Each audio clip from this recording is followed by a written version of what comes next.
We can get started now. Okay.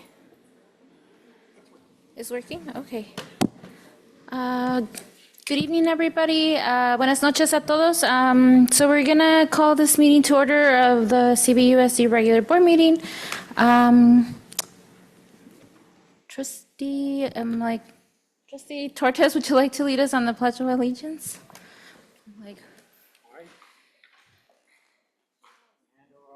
Ready, begin.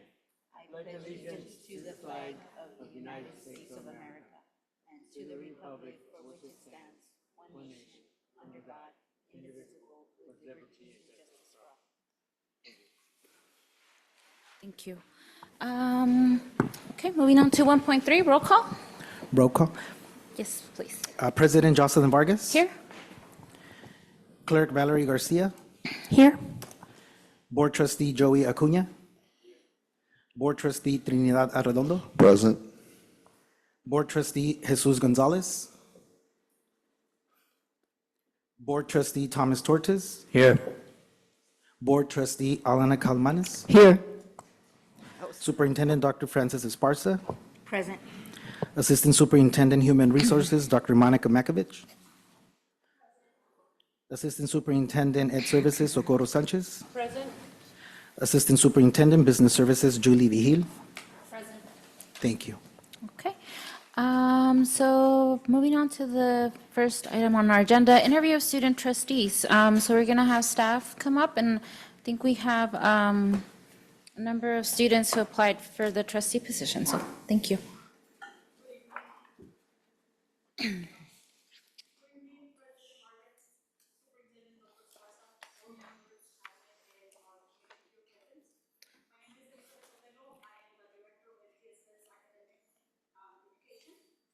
I'm happy, there we go. Today I'm happy to introduce our student board trustees, candidates from each of our high schools and continuation school. Each admin is going to come up and give a brief introduction of their students, and then every student is going to come up and introduce themselves. At that time, you're gonna have an opportunity to ask any questions. So we're gonna get started with Coachella Valley High School.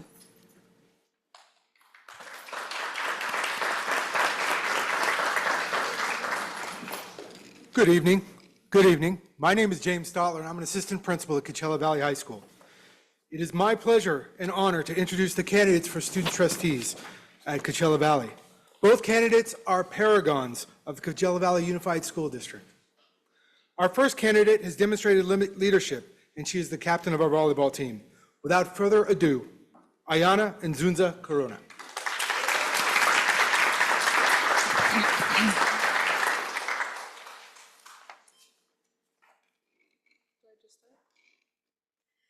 Good evening, President Ms. Gonzalez, Trustee Mr. Gonzalez, Trustee Ms. Caimanes, Trustee Mr. Tortes, Trustee Mr. Arredondo, Clerk Trustee Ms.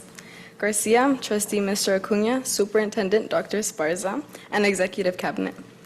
My name is Ayana Insunza, and as I stand before you all on the threshold of being a graduate and alumni of Coachella Valley High School and the CVUSD School District, I've had the opportunity to reflect on my academic career starting at Westside Elementary and now at Coachella Valley High School.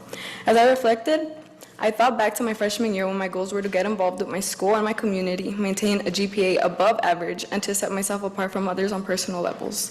Now that my senior year is meeting its finale, I can assure myself that I succeeded at accomplishing all of these goals with the help of my classmates, teachers, and counselors. Because of them, I came today to help provide a voice for our students as we lead the Coachella Valley Arabs into the bright future, as they help mold me into the person who comes before you all today. The reason why I would like to be a student trustee is to ensure that the students that attend the same campus as me are fulfilled, heard, and confident about what they feel is needed to improve our campus. I would also like a source of opportunity to enhance my leadership, social, and public speaking skills outside of my current extracurricular activities, as they will serve me in future experiences. Being an officer in my school's associated student body for the past 2 years, I have gotten lots of insight on what types of activities and resources that have helped our students stay involved with both aspects that come with being a student, which would be academics in school or community involvement. This has allowed me to understand what makes my peers' high school experience easier to enjoy and what will help prepare them for life after high school. It has also helped me persevere through criticism when students aren't in awe of what ASB board offers. Therefore, I can ensure a positive and upbringing attitude when I step into conversations and situations that require me to step out of my comfort zone, as well as solutions for our Arabs. I have been involved with many sports throughout my life, and I have played volleyball throughout my 4 years of high school. Stepping into the season, I was selected by my coach and my teammates to be captain for the 2025-26 team. I am fully experienced when it comes to working with others to create positive outcomes that benefit all. I have also developed the ability to stay positive and encouraging when others are not performing at their expected level. I can provide constructive criticism as well as receive it.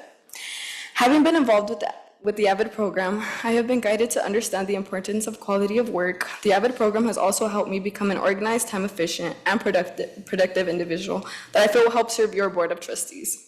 All of these characteristics are shown through my commitment to my academics, extracurriculars, and attendance. My ultimate goal with being admitted into the CVUSD Board of Trustees is to help push decisions that benefit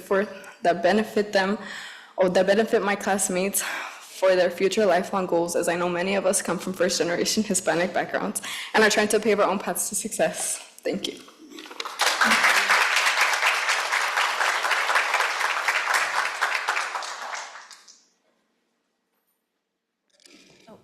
Our next candidate absolutely Excuse me. shines. Yeah, thank you. So the trustees, there are a series of questions. If you'd like to ask one from the set that was provided, or if you have your own question, this would be the time to ask the student. So anybody?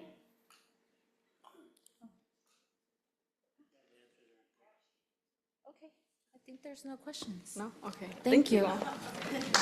Yeah, Oh, I'm sorry,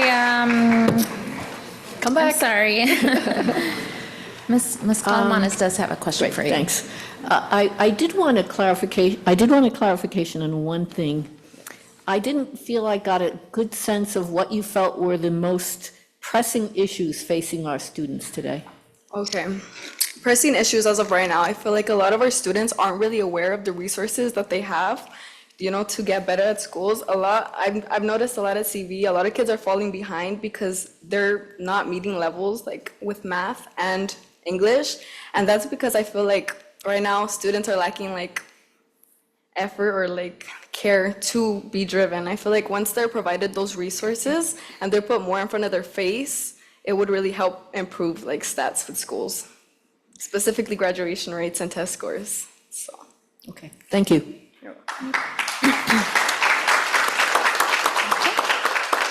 Okay, thank you.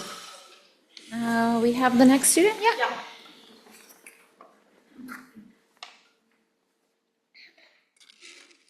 Our next candidate absolutely shines with enthusiasm and exuberance for both CV as well as the Coachella Valley. Without further ado, it'll be amazing.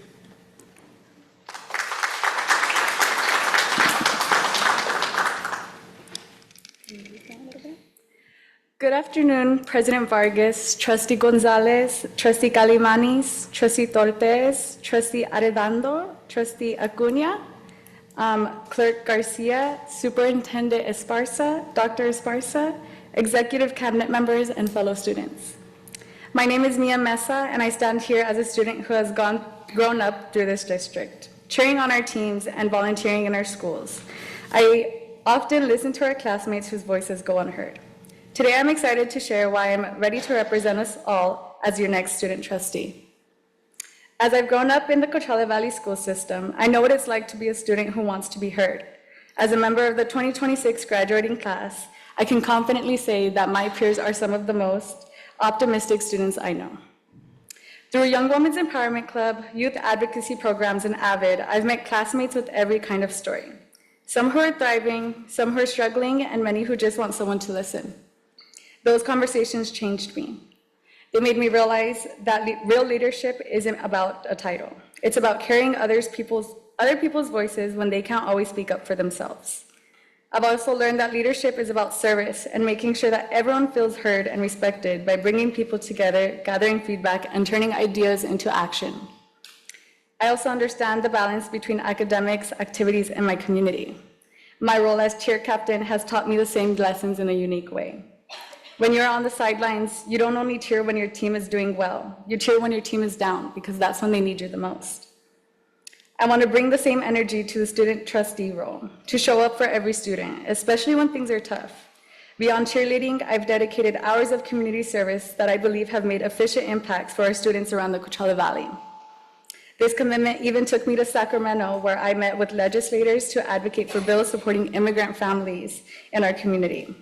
I spoke with representatives about the real challenges local families face and shared stories from my home to help shape policies that protect our community. I strongly believe events like college readiness conferences and skill labs are the most beneficial in our community, as they allow for many first-generation college students to see that higher education is within their reach. As a first-generation student myself, I know how powerful it is to meet people who have walked the same path and to learn about resources that can help make college possible. As a student trustee, I would work to expand opportunities like these so that every student, no matter their background, feels supported, informed, and inspired to pursue their goals. I understand that meaningful change takes time, and I deeply respect the progress our district has made. My goal is to continue that momentum and help address the challenges that remain. I can promise to listen with an open heart, to share honest updates, and to fight for the resources and opportunities that help us all succeed. Whether that's better mental health support, more college readiness programs, or simply making sure students feel safe and protected.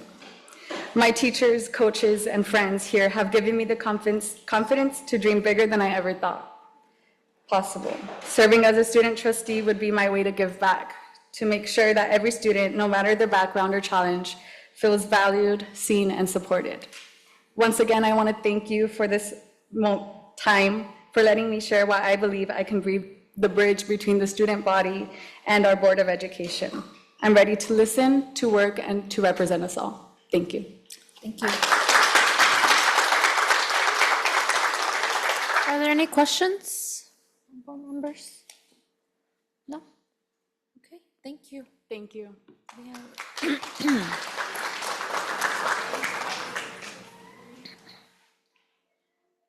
Up next, we have Desert Mirage High School.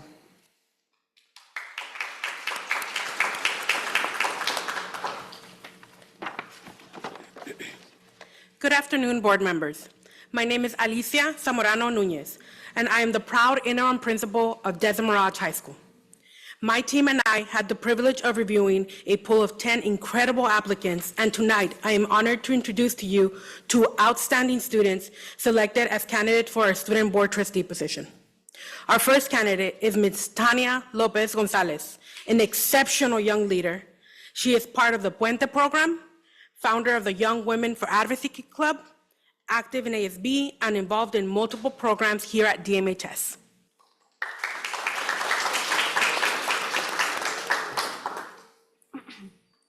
Good afternoon, esteemed members of the District Board. My name is Tania Lopez. I'm currently a junior at Desert Mirage. I'm honored to be here today as a finalist for Student Board Trustee positions. As I come by you today, I want to share my vision for our students and express why I'm passionate about serving as their voice. Growing up, I've learned to comprehend how powerful and life-changing education can be, whether it's having access to resources or simply being heard. Coming from parents who came to this country with hope, but not much.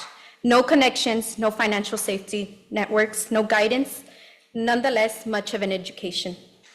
Just a dream that their children would have the chance to do more. To go further, to having access to an education that they were never given. Watching them work for long hours, juggle multiple jobs, and face barriers that most people don't even realize exist. It changed me. It made me determined to never take any opportunity for granted, in which I stand by you guys today. For me, school has never just been about getting a degree. It's been about advocating my voice for future generations full of passionate students and pursuing a better career. That sense of purpose is what leads me to seek opportunities inside and outside of school and getting involved within my community. I was fortunate enough to be given the incredible opportunity by the Migrant Education Program to work alongside one of the Board of Supervisors, V. Manuel Perez. I got the opportunity to be representing the 4th District. Through this experience, I was able to learn about local government and community engagements. My responsibilities included attending board meetings, researching policy issues, and assisting constituent services.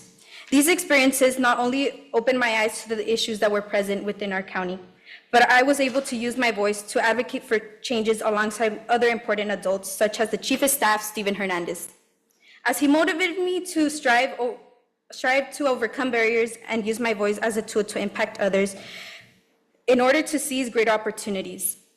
With my additional involvement with speech and debate, I attended my first competition where I achieved my first place award that has not only reshaped me as a student, but who I am today. But through this experience I was able to get out of my comfort zone and put my public speaking skills to the test. To prepare myself, I made a couple of English speeches and 2 spontaneous speeches. In order to prepare to learn effective communication with other students and peers. By integrating both my work ethic and communication alongside my public speaking skills I obtained as an intern and in speech and debate, I believe I am ready to effectively create and share with each and every student point of views on issues on the Board of Education. I feel my past experiences have prepared me well enough to make a big difference as a student board trustee. Ultimately, my purpose in running for student trustee is to serve our student body and community. I aim to be a positive influence for our younger students, including students such as my little brother and our future generations. By advocating for their needs and aspirations, I am committed into making long-lasting impact in our youth. I strive to make our schools a better educational space where students can freely express themselves and pursue their goals. All in all, I want to promote community engagement, encouraging families and students to participate within the Coachella Valley. So I'm thankful to be given the opportunity to stand by you guys today. Thank you so much. Are there any questions? Questions? No? Okay, thank you.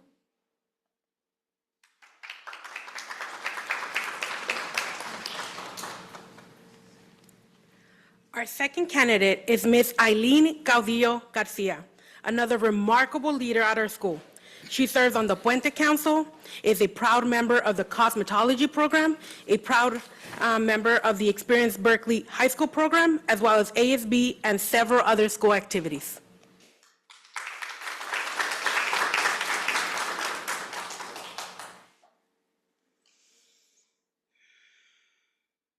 Good afternoon, members of the board. My name is Eileen Caudillo Garcia. I'm a current senior at Desert Mirage High School. I am deeply honored to stand before you today as a finalist for the position of student trustee for the Coachella Valley Unified School District. I believe I'm qualified to serve this role due to the experiences and insights I bring both from my home and school environment. As a first-generation student and eldest sibling in my family, I have grown up balancing academic responsibilities while guiding my younger siblings. Coming from a low-income Mexican household, I was raised with traditional values suggesting that women have limited opportunities and should be limited to the bare minimum, working in the fields. However, I've learned to challenge those expectations through my actions, demonstrating that dedication and leadership is not limited by gender. Serving as a role model at home has taught me the value of leading by example, a lesson that extends naturally into my school life. I've always felt like I needed to do more to be more, so I became involved. Over time, I began to feel comfortable with myself and grew proud of my accomplishments. I currently participate in the Puente program, serving on its leadership council, the Associated Student Body Senior Class Board, Cosmetology School, UC Berkeley High School College Preparation Program, and Rotary Youth Leadership Awards, RILA Conference. I actively seek opportunities to contribute to positive change because there are students who feel like I once did, eager to make a difference but unsure of where to begin. I want to serve as an example for my school, showing that involvement matters and helping our community understand that resources do exist to help us grow and succeed. My experiences have given me firsthand insight into the challenges that students face daily. As a student myself, I have observed that students are often the last to be informed of important decisions that directly impact our education. Policies are implemented, rules are modified, programs are introduced, yet students are expected to adapt without meaningful input, in other words, without a real chance to give their own opinions. I want to be that voice. I want to ensure that students' perspectives and concerns are considered in the decision-making process that shape our schools. Serving as a student trustee would allow me to ensure that student voices are essential to shaping an educational system that is equitable and fair. I aim to advocate funding for programs that support academic achievement, and I have experienced what an effective educational program can do to a student. More of these clubs are made by students each year and have been truly amazing to witness how people become more involved over time. So I aspire to keep this spirit of student-led innovation alive. Thank you for your time and consideration. It would be an honor to serve as a student trustee. I am ready to listen, convey student perspectives, and collaborate with the board to implement meaningful improvements to our schools. Thank you. Thank you.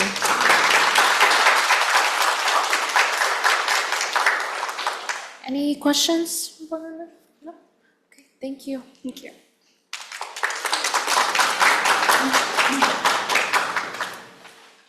Wow, you have a really hard time today, picking students, I'm sure. Next up, we have La Familia Continuation High School.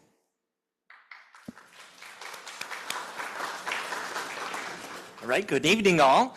I am the proud principal, Michael Williams of La Familia High School, and I'm excited to have you meet two of our outstanding leaders on our campus.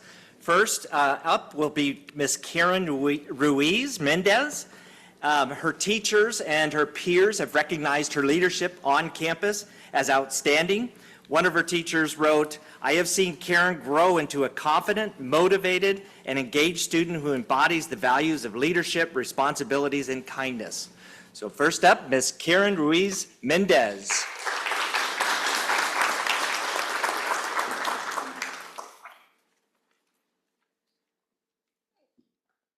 Hello. Good evening, board members and Superintendent Dr. Esperanza and Executive Cabinet.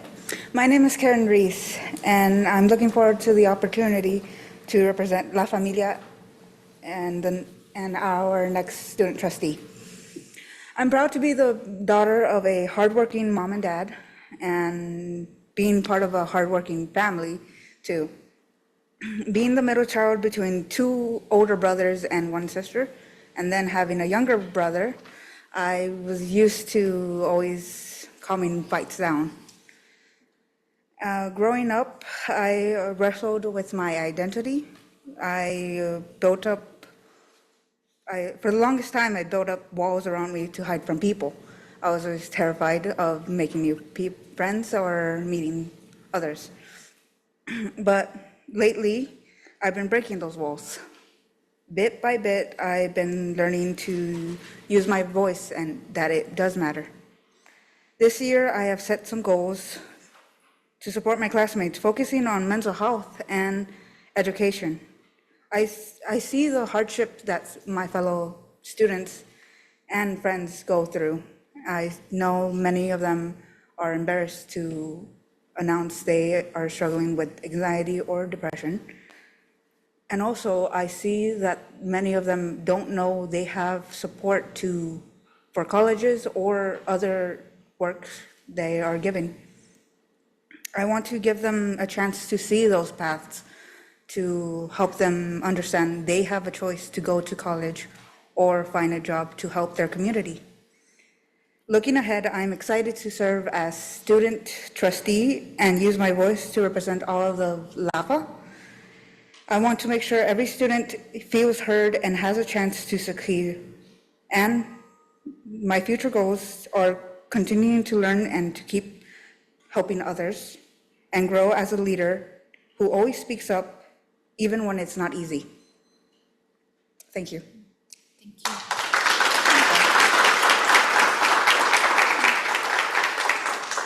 Are there any questions? No? Thank you. Thank you.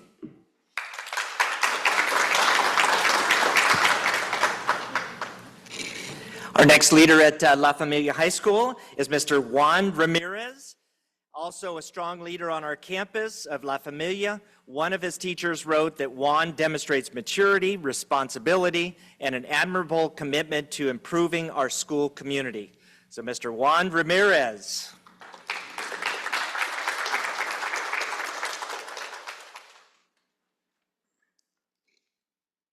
evening, board members and Superintendent Dr. Esparza and Executive Cabinet. My name is Juan Ramirez. I'm currently attending La Familia High School, and I'm looking forward to the opportunity to represent La Familia High School as our next student trustee.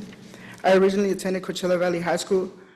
While I was attending Coachella Valley High School, I wasn't the ideal student. For starters, I wouldn't attend school frequently. I wouldn't do my classwork when I was supposed to, or do my homework. I would also hang out with the wrong group of people or friends. Ever since I enrolled into La Familia High School, I've changed and bettered myself as a whole. I've set a couple of goals for myself that helped me with this year and last school year, which is attending school more and participating in any way, shape, or form I can, and helping my peers. I look forward to serving as a student trustee for La Familia High School, and I'm also looking forward to be the voice for all the CVUSD students. I plan to listen to anyone's concerns from students to teachers and parents or guardians so we can better our education experiences. This educational system is perfect for credit deficient students who need more personalized attention. As a student at La Familia High School, I have been a member of the Los Lobos Club with Mr. Arriaga. I have maintained a 3.0 GPA. I have also attended the Youth Town Hall in Indian Wells, where I have met people such as the former Prime Minister of Canada, Stephen Harper. I've also been a part of the team of the soccer team, volleyball team, and basketball team. I will be honored to represent La Familia High School, and I will work hard to find ways to improve La Familia High School.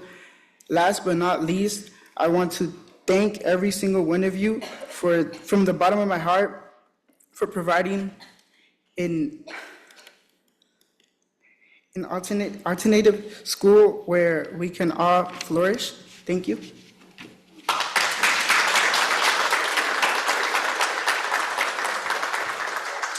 Do we have any questions? Okay, thank you.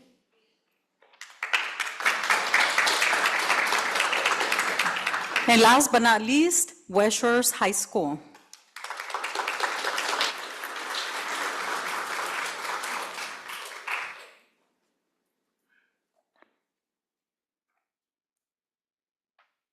Good evening. Buenas tardes. My name is Olivia Mejorado, and I am the proud principal of West Shores High School. It is my absolute honor to be here tonight to introduce some of our finest students at West Shores and our candidates for student trustees for West Shores. We will start off with our first candidate, Ms. Saide Sanchez. Saide Sanchez is one of our ASB leaders, one of our avid students, member of our yearbook club, completer of our computer science pathway, member of so many other committees and so many of our AP classes.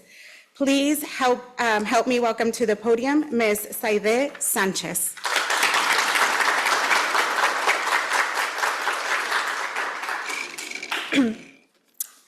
Good evening, Cabinet, Superintendent Esparza, esteemed board members, community, and guests. My name is Saide Sanchez, and I am running for District Trustee for West Shores. I have been part of the West Shores community for what will be turning 6 years, not counting when I began my journey in CVU since kindergarten. In my time here, I have been met with the resources and support when I needed it. I have made interactions with a few of the kindest, most educated, and generous people I have ever met. This has allowed me to form connections which are not only with classmates and friends, but build those meaningful connections with the teachers and staff who have all shaped the spirit of West Shores and are the reason I am who I am today. I take great pleasure in the dedication I have shown in my academics. While grades alone do not determine the success of my future, they do reflect the values I live by: commitment, responsibility, and dependability. I was raised to show manners to everyone and treat them how I like to be treated, which has enhanced my communication skills. This position will give me the chance to do more personal growth, where I can look forward to learning more about understanding and more knowledge. Having a leadership position in the clubs I've been part of, I learned more about the characteristics that come included with true leadership. It isn't simply about speaking for others, it means collaborating, making everyone feel understood, and supporting one another. These experiences have helped me develop the qualities I would bring to the role of trustee. I believe I am a strong candidate because I care deeply about our school, our students, and our staff. My vision as trustee is simple but purposeful: to listen, to represent, and to act. I will listen to the voices of students, families, and teachers. I will represent their needs and perspectives with integrity, and I will act responsibly to make decisions that will strengthen and improve our school for the future. This role isn't necessarily about me, but it is more about creating opportunities for all of us. Opportunities for students to feel supported, inspired, and welcome. Opportunities for teachers to have the tools they need to guide their students to success. And opportunities for West Shores to continue growing into a place we can all take pride in. Thank you for your time, and it would be an honor to serve as your district trustee for West Shores.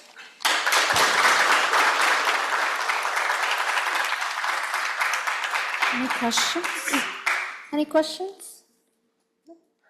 Okay, thank you. Thank you.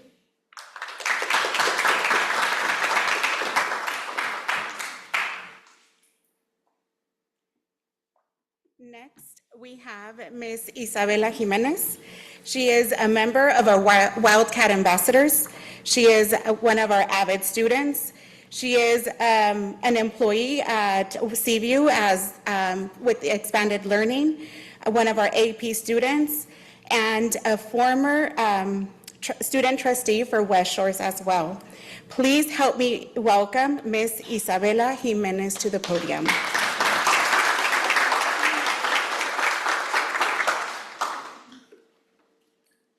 Good evening, Dr. Esparza, President Vargas, board members, staff, and community.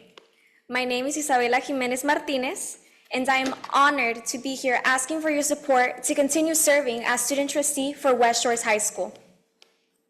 Over the past year, I've learned how powerful it is when students have a real voice in their education. I've been proud to serve as that bridge, the one bringing students ideas, concerns, and perspectives directly to this board. But I also realized something important. The problem isn't that our schools lack resources. It's that students don't always know about them. We have tutoring, we have counseling, we have scholarships and career guidance. But too often, students only hear about these opportunities when it's too late. I've seen classmates fail tests, not knowing tutoring was an option. I've seen students overwhelmed, not realizing counseling was even there.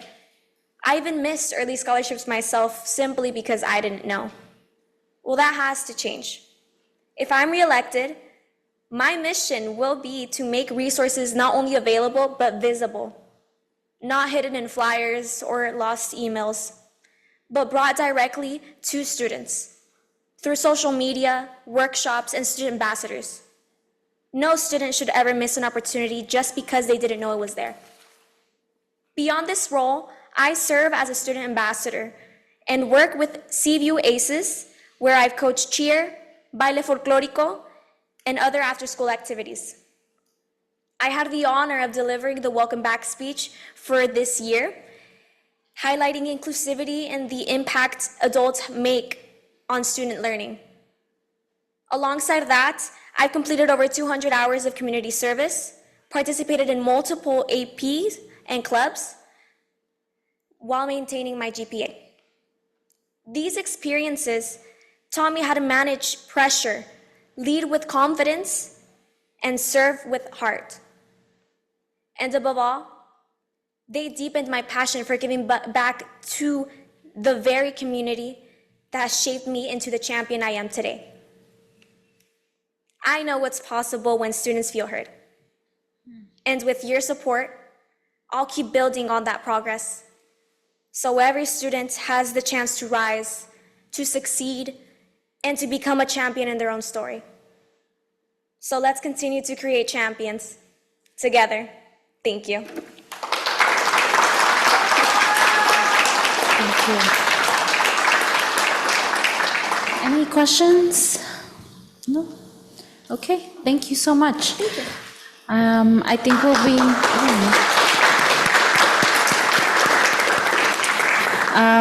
I think we'll be selecting student trustees when we come back and announcing them when we come back from closed session. But yeah, thank you to all the students. We are definitely going to have a hard time making a decision. And yeah, everyone, you all are amazing just to hear your stories and, you know, having the courage to step up and do this. So yeah, we're looking forward to have you on the dais. I don't know if there's any general comments from anybody else. But yeah, okay. Do you want to say something? So all candidates can go back to the conference room and you have dinner waiting there for you. Okay. So we're going to move on to 4.1. We have closed session public comments. Okay, and we have one closed session public comment. So this is an opportunity for members of the public to address the governing board regarding any closed session items within the board's subject matter jurisdiction. Please complete a request to address the governing board form and hand it to the recording secretary.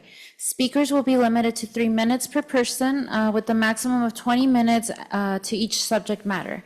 We do have one closed session comment, and if anybody else is interested in providing a comment, you can submit the request. We have Veronica Dueñas, CSEA, on item 4.3, labor relations.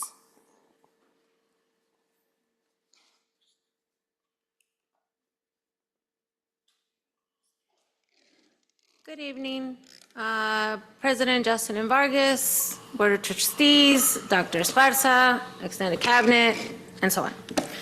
Okay, I am here today because last board meeting, it was very sad to see that there was people pushed away to not be able to come and speak to you guys about positions.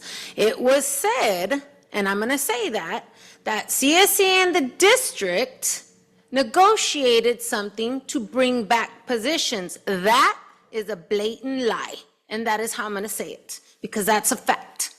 You guys, all of you, none of you have negotiated with CSEA on any of the laid off positions. And for that comment to happen when we had parents that wanted to speak to you, they were turned away.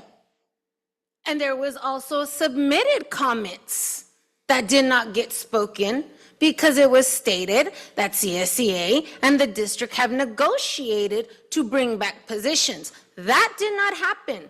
You brought the positions back on your own without negotiating, hence the PERB case that is now going to court in December and all of January. Because you guys decided to bring back the positions without negotiating hours, without negotiating the time frames, and with trying to change a job description that did not get negotiated. You guys did that on your own. You brought back the IMAs, parent community liaisons, and the bilingual psychologist techs, and the ALSAs at different times and different working months. You guys did that on your own. CSEA did not negotiate with you with that. We tried to, and we gave a concession, and it didn't happen. So please, it was very sad to hear that last time, because parents wanted to speak to you as board members, and they're for you, you're for them. But for that to have been said, that CSEA, why the hell will we be coming up here then all these times to say negotiate with us? And now the community thinks that the union, classified union, was part of that. We were not part of that.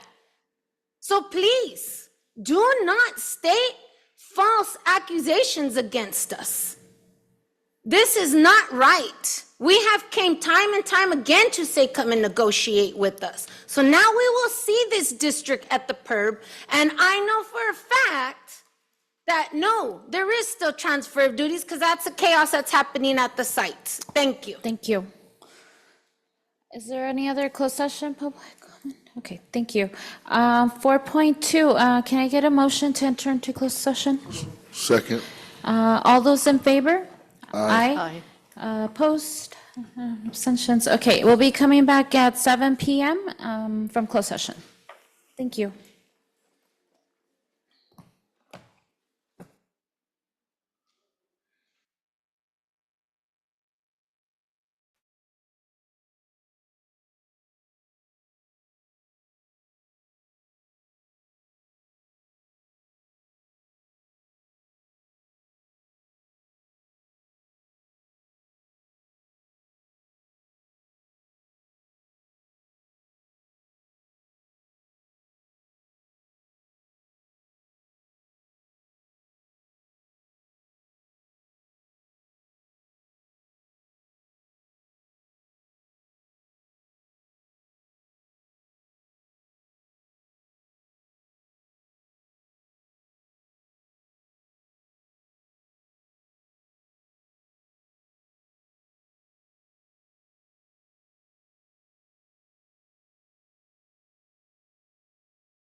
Okay.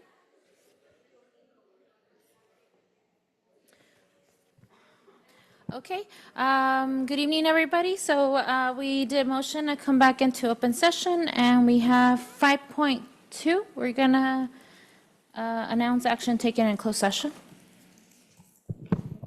Okay, we have voted on the student trustees for this school year.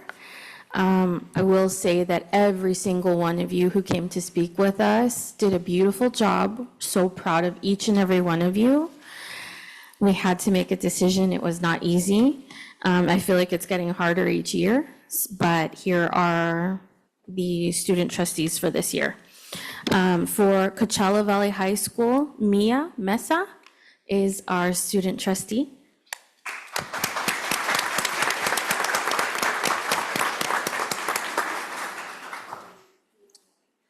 Yeah, we could announce everybody. So at the end, we'll take pictures with all of you. Our next one, Desert Mirage High School, Eileen Gaudillo Garcia.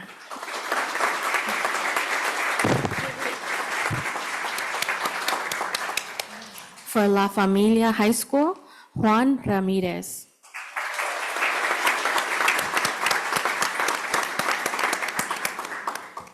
And for West Shores High School, Isabela Jimenez Martinez.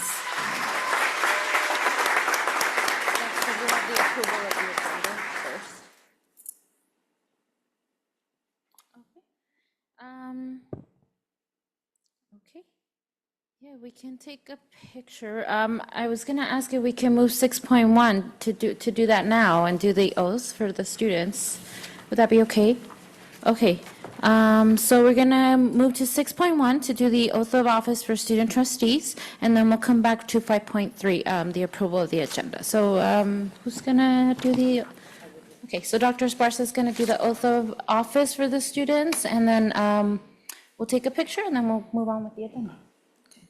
Thank you. Is there a way to speak, President Oh, Vargas? yes, maybe right now? yeah, if there's any comments, please. Yeah, just Thank want to you. thank all of you. I know Dr. Sparsa last year did a great job of including all of you. You're going to be contacted. You will be invited to understand the structure of how admin, works. And she embraced everybody that was a finalist and invited you to participate in some of the backroom conversations about how the school district runs.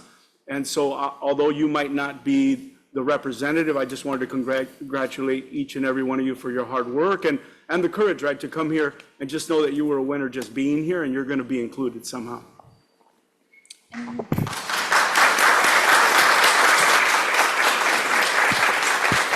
Anyone else want to share a few words? No? Okay. Okay, thank you.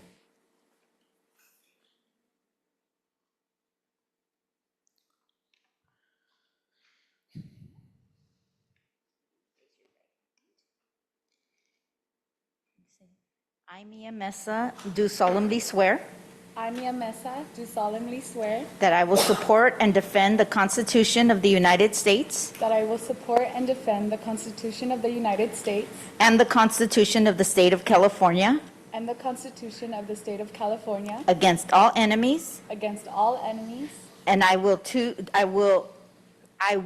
for duties of student board member, I will for duties of student board members of the Coachella Valley Unified School District, of the Coachella Valley Unified School District, as such duties are prescribed by law and policy. as such duties are prescribed by law and policy. Congratulations. Thank you. You want to turn to the camera?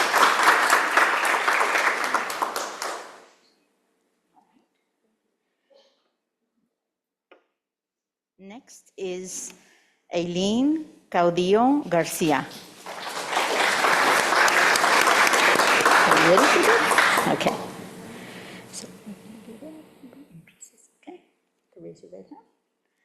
I, Eileen Caudillo Garcia, I, Eileen Caudillo Garcia, do solemnly swear do solemnly swear that I will support and defend the Constitution of the United States that I will support and defend the Constitution of the United States and the Constitution of the State of California and the Constitution of the State of California against all enemies, against all enemies, and I will too and I will too, do the best of my judgment to the best of my skill and ability, truly, faithfully, and diligently, truly, faithfully, and diligently, and impartially perform and impartially perform the duties of student board member the duties of student board member of the Coachella Valley Unified School District. of the Coachella Valley Unified School District, As such duties as such duties are prescribed by the law and policy. are prescribed by the law and policy. Okay, thank you. Congratulations. Let's take a picture. Thank you. Next is Juan Ramirez. All right, congratulations. You can raise your right hand, and we're going to read this. I, Juan Ramirez, I, Juan Ramirez, do solemnly swear do solemnly swear that I will support and defend that I will support and defend the Constitution of the United States the Constitution of the United States and the Constitution of the State of California and the Constitution of the State of California against all enemies, against all enemies, and I will too and I will too do my best do my best of my judgment, for my judgment, skill, skill, and ability and ability to truly and faithfully, to truly and faithfully, diligently, diligently, and impartially and impartially perform the duties of student board perform the duties duties of the student board of the Coachella Valley Unified School District. of the Coachella Valley Unified School District. As such duties As such duties are prescribed by the law and policy. are described. As such duties As such duties are prescribed prescribed by the law by the law and policy. All right, congratulations, we did it. Let's take a picture.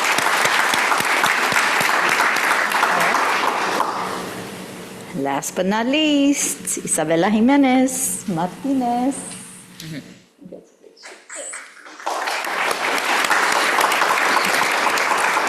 Raise your right hand.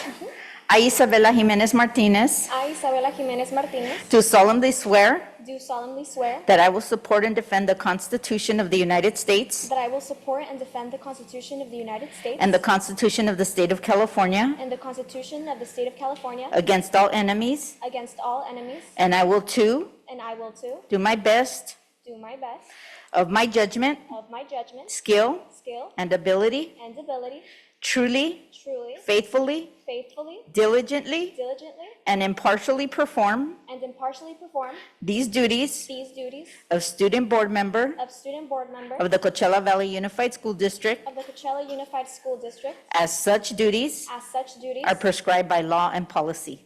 are prescribed by By law. law and policy. All right, congratulations. Thank you. All right, you did it. Very well. Maybe we could take a picture? Yeah.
for the next meeting?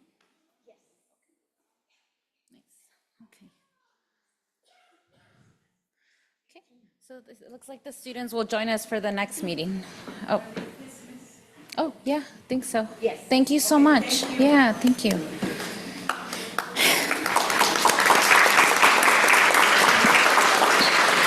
Okay. So we're going to go back to item 5.3, approval of the agenda submitted. So I have a motion. I have a second? Second. Trustee Calamanes will second. All those in favor? Aye. Opposed? Abstentions? Okay. Public comments. Okay. So 7.1 board, wait, where's the public comment? Did I just skip it?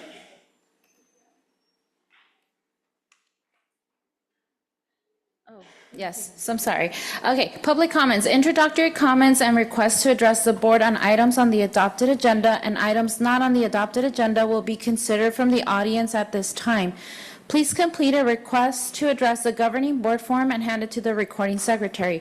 Speakers will be limited to 3 minutes per person with a maximum of 20 minutes to each subject matter. Additionally, the person making the request should state his or her name and the name of the organization or group represented. Please be advised that the board is not always at liberty to answer questions right away. State law prohibits the board from taking any action on items not listed on the agenda. So we have a number of public comments today. We have Karina Lopez, queja de enfermería. I'm assuming that the person's in Spanish, so we might need make sure we have translation.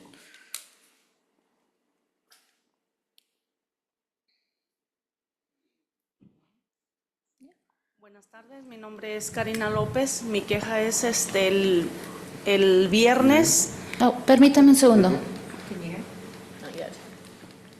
Están agarrando la traducción. Okay. Permítame un segundo. Okay. Ready? Okay. Disculpe. Oh. ¿Ya? Sí.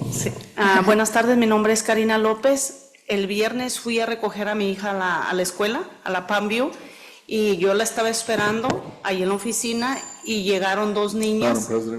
Dos niñas llegaron, Disculpe, es que no están traduciendo en el sistema. No puede oír. Deme un segundo para confirmar. ¿Is someone checking? Okay. Okay.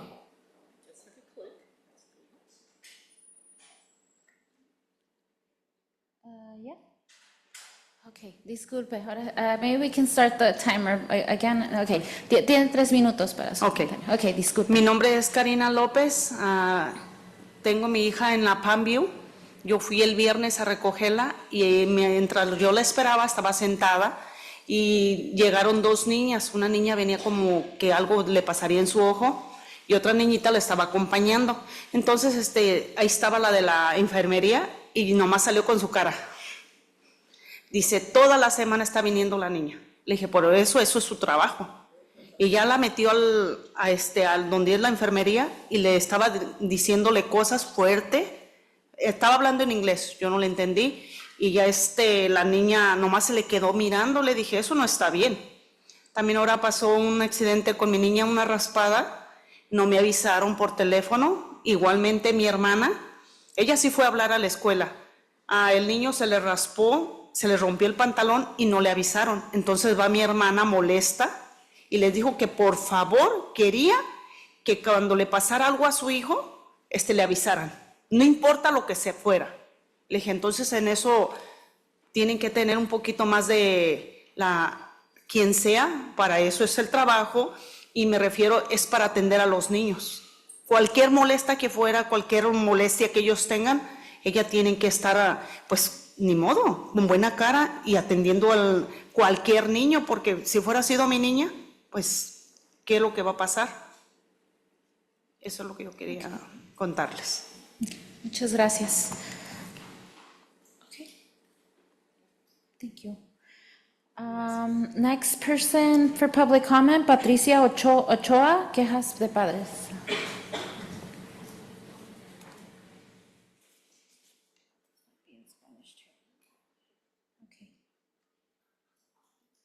Hola, buenas noches. Mi nombre es Patricia Shoa. Soy bus driver de Coachella Valley Unified School District. Pues, más que nada son algunas quejas de los padres de familia que nos dan a nosotros los drivers y todos los días las tenemos que explicar, pues que no es culpa de nosotros, pues los drivers, el por qué estamos llegando tarde, es por la falta de personal. Yo sé que todas las posiciones son importantes, los parent liaison, los monitores, los bus driver, pero nosotros somos los que transportamos a los niños para llevarlos a las escuelas. Lamentablemente no estamos llegando a tiempo. Esto es algo que se ha suscitado desde que empezó el ciclo escolar. Y pues sí me llena de impotencia estar repitiendo todos los días de que pues en realidad no es culpa de nosotros somos los que le damos la cara a los padres y de la mejor manera le respondemos. Yo amo mi trabajo, sé que mis compañeros también, pero sí es, no quiero utilizar la palabra molesta, pero sí es como impotencia poder estarles explicando que pues no es suficiente. No, nos hacen falta nuestros compañeros en todas las áreas para poder brindar un mejor servicio, tanto monitores como los parent liaison, como todas las otras posiciones que lamentablemente están en layoff o hicieron bumping o se fueron a otra área. Todos somos necesarios para poder pues trabajar de la mejor manera a la comunidad, porque al final de cuentas nos debemos a ellos. Gracias a ellos tenemos este trabajo, todos y cada uno de nosotros que damos el servicio en Coachella Valley, nos necesitamos todos juntos para poder ser mejores. Gracias. Thank you. Next speaker, Veronica Dueñas, CSCA acknowledgement to department. I think there's two public comments. Okay. The other one is on increase to day of admin. Yes, so I'm going to talk on the first one. Good evening, Veronica Dueñas, CSC. I'm going to be nice to you guys tonight. First and foremost, when I say I'm going to acknowledge a department, that's actually good, right? And I'm going to say this tonight. I want to give a huge, and this goes to you guys too on the nicer note, to our transportation director, Mr. Martinez, and to our new fleet supervisor, and I hope I get his name correct, Michael Williams, okay? And I have been up here so many times. We have heard the horror stories and all that good stuff of transportation. I'm going to say this. I walked into that shop area about 2 weeks ago, and I have been away from transportation for about 7 years now. That building, when we first went in, I was blessed to go into it as a bus driver. It was beautiful. And yes, we did hear the horror stories. And now in a month's time that the admin has been there, and like I've always said, we needed people knowledgeable of our department. I literally see white floors. It is beautiful. It is the way the shop was supposed to have been since day one. So again, I want to acknowledge that. I ain't always mean. I come in, I will tell the good stuff, right? Yeah, Alex is different. But again, I want to say, please take time to go and see it. I always kept saying there's EPA violations in this area. Guess what? I do not see any kind of jar full of oil anywhere. I do not see a rag that can burn and cause a fire. I have the reels working. We're working on all the lifts out there. What we do need, though, is just a little bit more support on what is needed. What is needed? I need you guys to please look at all the parts shelvings that are over 30 years old, right? We need to make sure they are OSHA compliant and they are bolted to the floor, right? So I want to give that shout out. Thank you, Mr. Martinez, Transportation Director, and a shout out to Mr. Williams. Again, this is how it works. We bring in people that know what they're doing and you make a difference. So thank you for that. Thank you. The other item? My next comment, okay. Sorry, now I'm going to the other side. So last board meeting, I do want to bring up an issue that I did not catch then, and now I am catching it now. It was about the principals and the AP's increase in days. When I looked at that language, you guys agreed, but not everybody agreed. I believe it was 1 to 2 people that voted against it. And again, the transparency is our problem here, because I went to the board agenda to see what was the outcome, and it said everybody was in agreement, that everybody voted yes, and I know for a fact that did not happen. So again, we need to make sure that we are not miscommunicating on those board agendas like that, because that's not fair, right? We know what happens. So that's the transparency, and again, that's the distrust that now we start growing. Now, the second part of this is, I don't know if you guys understand something. On that board agenda, you guys placed a number of 168 grand that it was going to cost this district to increase by 4 days everybody. That's a lie, and I'm sorry, and that's how I'm gonna say it. Why? Because you did not increase everybody by 4 days. And I don't know if you guys understood that. You guys increased the principals by 4 days, but you guys increased the APs by 14 days. And I believe we have a Me Too clause, right, with the district, because that now becomes somewhat of a raise, because you increase them in days and money. I'm sorry, but that's 14 days extra on your APs, from 200 to 214, principals 210 to 214. So now I have a meeting with Dr. Esparza tomorrow. I want the cost, because I know now for a fact it's not 168 grand for 14 days on your assistant principals added. Now I know for a fact it's more, and you guys approved that this funds will come out of the general fund. And now guess what? Now, again, I'm gonna go back to the distrust and the lack of communication between unions, because now I know for a fact it's gonna be more money. So why did we, and I'm gonna say it, lie on the agenda with the wrong numbers? Because that's public. That means you told everybody this is what we're going. So if somebody miscalculated somewhere, I want those numbers. And I will get them tomorrow, please, in that meeting. And please correct that with the public. Thank you. Thank you. Next public comment, I have Patsy Rascon, CVU Elementary.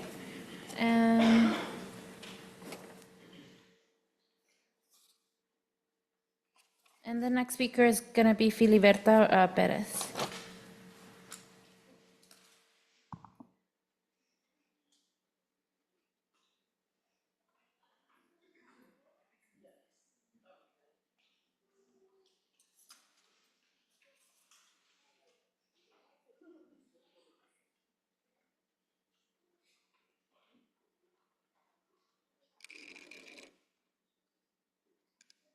Hi, good evening. My name is Patsy Rascon.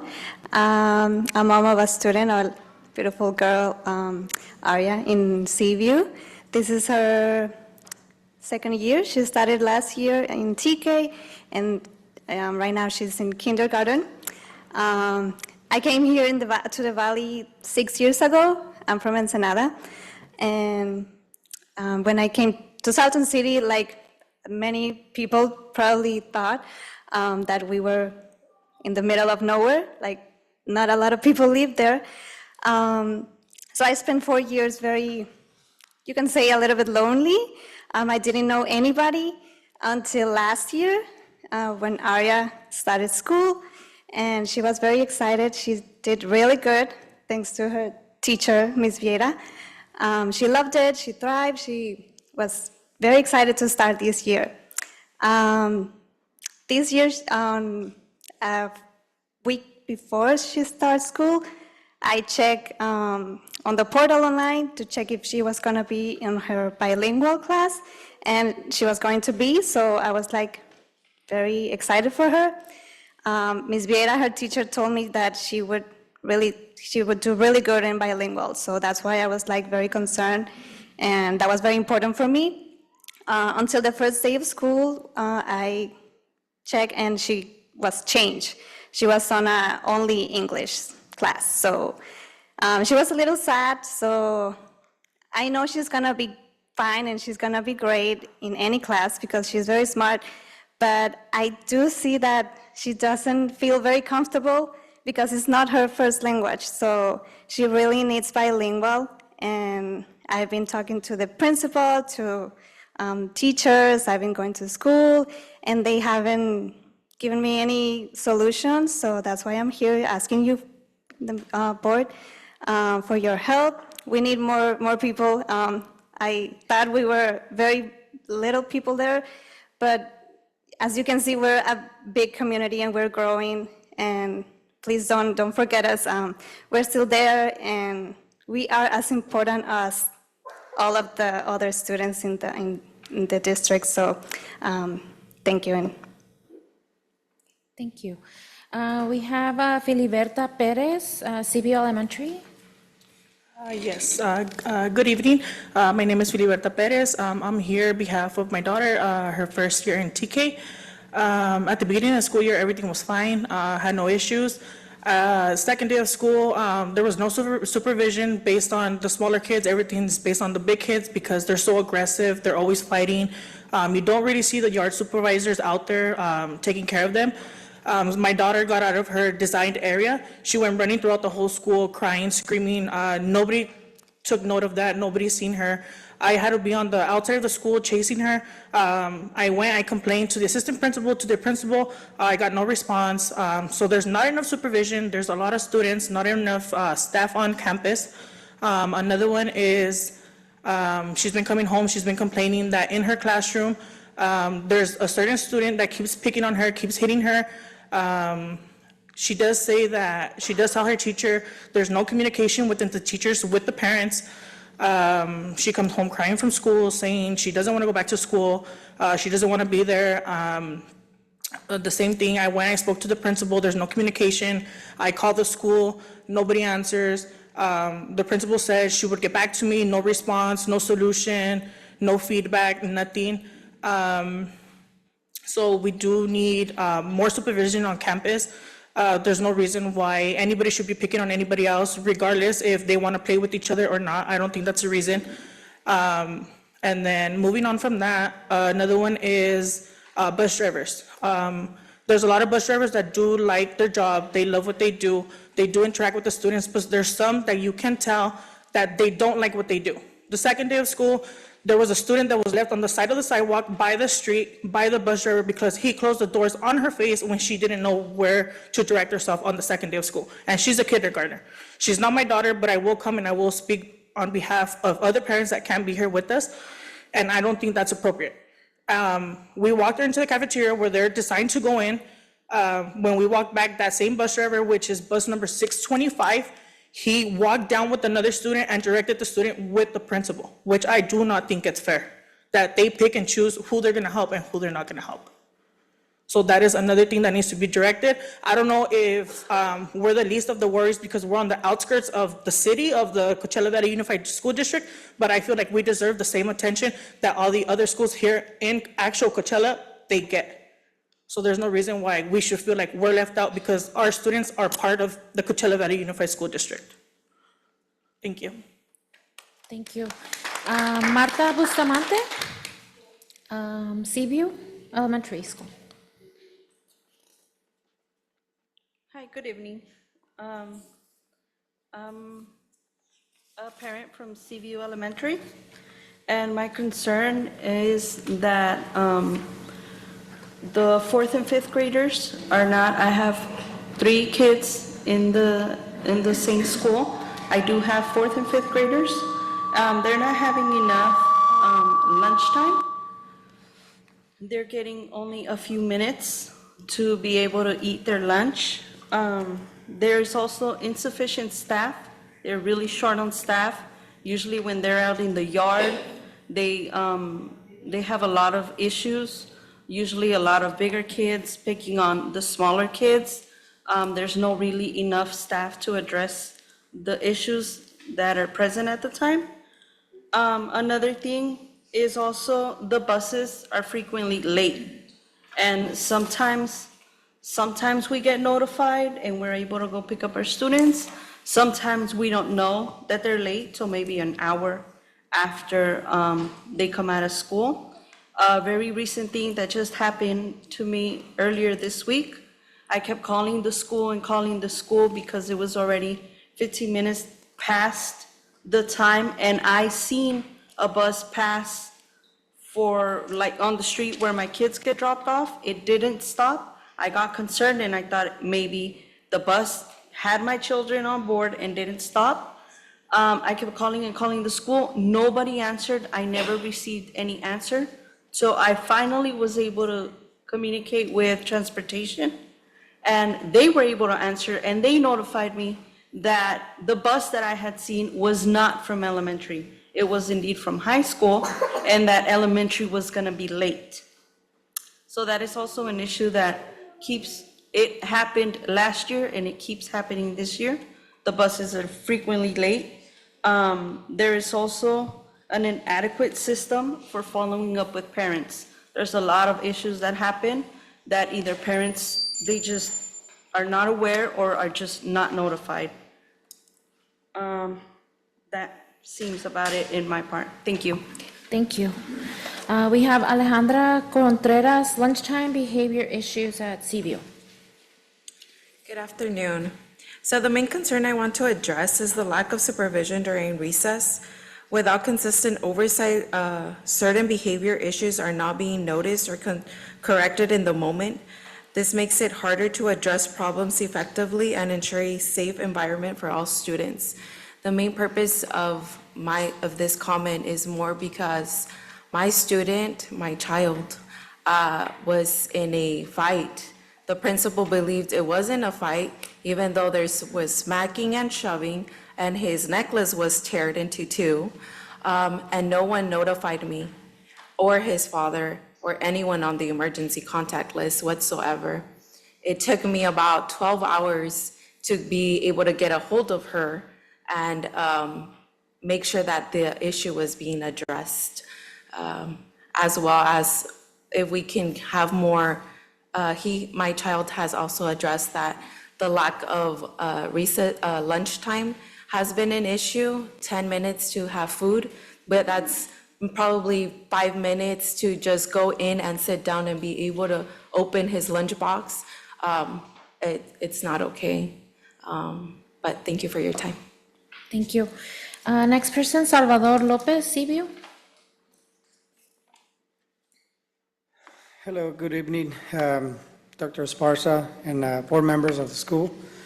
My name is Salvador Lopez, and I have a son at CVU. And the concerns that we have, and I have, is that we need more supervision, monitors, aides, or yard supervisors at the school site. I know last year he was in TK, and I can see at least 6 or 7 yard supervisors out there. Now you're probably lucky to see 1 or 2. And all the kids are running around, and that's what they do. But, I mean, there's a lot of kids that are pushing and shoving the other little ones. And it seems like when they have their recess, they should be the TK and kindergarten by themselves, and then the other upper graders. Because, I mean, little ones, they get pushed really easy for a second grader and from there on. But also is when we have inclement weather, which is hotter or it is raining, they don't have a place to go other than the cafeteria. And they're all bunched in there, and they only have so much time to eat. And you should know, I mean, when you have all the kids together, it's obviously going to be a trouble on all of them being together for so much time in there. You know, let me see what else. We also need more teachers, and you guys know they're short staff. And also last year I noticed that the TK teachers, they have a aide with them. I don't know if they do the same thing for kindergarten, but they should, because I mean I noticed and I heard that some of the other schools they have aides for the kindergarten, And I don't know why the CVU doesn't have any. Maybe like the rest of the people are here, we're too far out the hour and nobody wants to go over that way, but that's not, it should not be the case. They should have somebody out there to go up there. I mean, they're getting paid for it. And that's just, my opinion on that. Let me see what else. As you know, that we need more teachers is because our community is growing very fast. And you guys know, because you see the numbers of the students that are going over there. A lot of people are moving into our community, which is great, but we don't have the staff to keep our teachers with minimums at the students. Right now, I heard they have a combo classes, which is 2 grades on the same teacher, and that's not acceptable for this school or for any site on the district. And as you know, I mean, you guys know that it should be more help for the teachers and also for the kids out there when they're playing out on the recess and all that stuff. And I think that's all I have for you guys. Thank you for listening to my concerns. Thank you.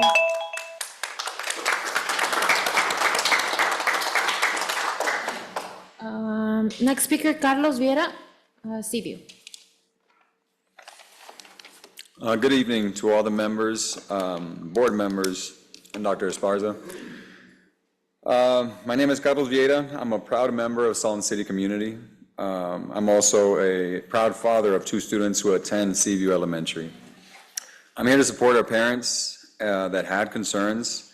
I also want to share the same concerns, and I want to include that I've been in contact with Ed Services leadership, and I want to appreciate the diligence to the concerns that I've had and the due process of what we're trying to get done. As parents, we're fighting for the right, for our students' right, or our children to have a quality education. So as we've heard before, and as you can see, we have a strong knit community, and it's growing, right?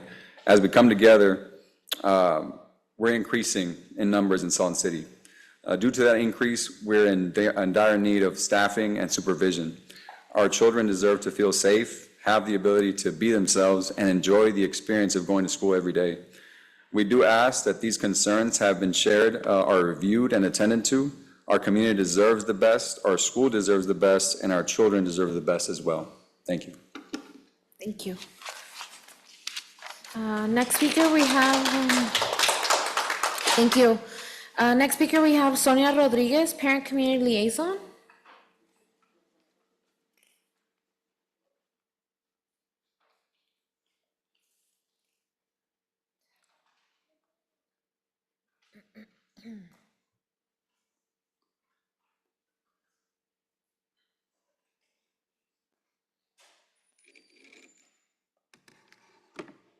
Good evening.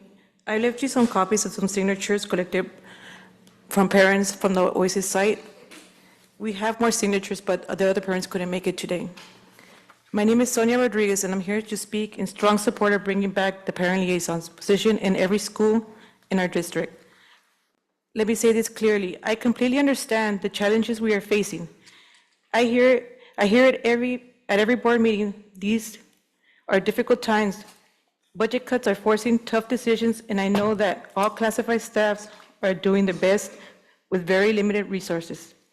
But that's exactly why this position matters so much right now. A parent liaison is not just an extra set of hands. They're the bridge between families and schools. They help parents understand policies and procedures, assist with translations, connect us with resources, and make sure we feel heard and supported. They are there during parent-teacher conferences, guided families through the systems, and help schools build trust with the communities they serve.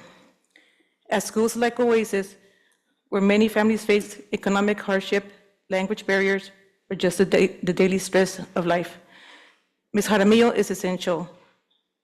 When that support is missing, students suffer not because they are not trying, but because their parents don't have the access or information they need to support them.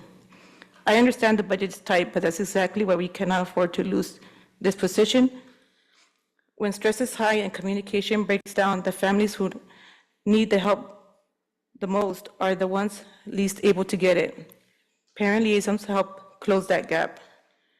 We hear all the time that family engagement is key to student success, but families cannot be engaged if they don't feel welcome, understood, or supported.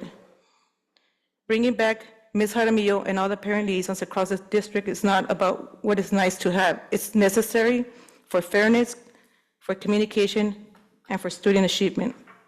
We want Ms. Jaramillo back at Oasis. So I respectfully ask you to honor your commitment to families and students and bring back this critical role. This is not whether we can afford it. It is about recognizing that we can afford not to. Thank you. Thank you. Next speaker, we have Maria Elba Ortiz, Parent Liaison. Buenas tardes. Mi nombre es María Elba Ortiz. Les entregaron ahorita unas hojas firmadas por todos nuestros padres de la escuela. Ahí las tienen. Estoy aquí esta noche para hablar no solo por mí, sino en nombre de muchas familias de nuestro distrito que están profundamente preocupadas y sinceramente desconsoladas por la destitución de la señora Esperanza de nuestro enlace de padres. Para muchos de nosotros, los enlaces de padres son más que personal, son el corazón de nuestra escuela, son el puente entre hogar y la escuela. Nos ayudan a entender cómo apoyar a nuestros hijos, nos conectan con recursos importantes y lo más importante, nos hace sentir bienvenidos y escuchados.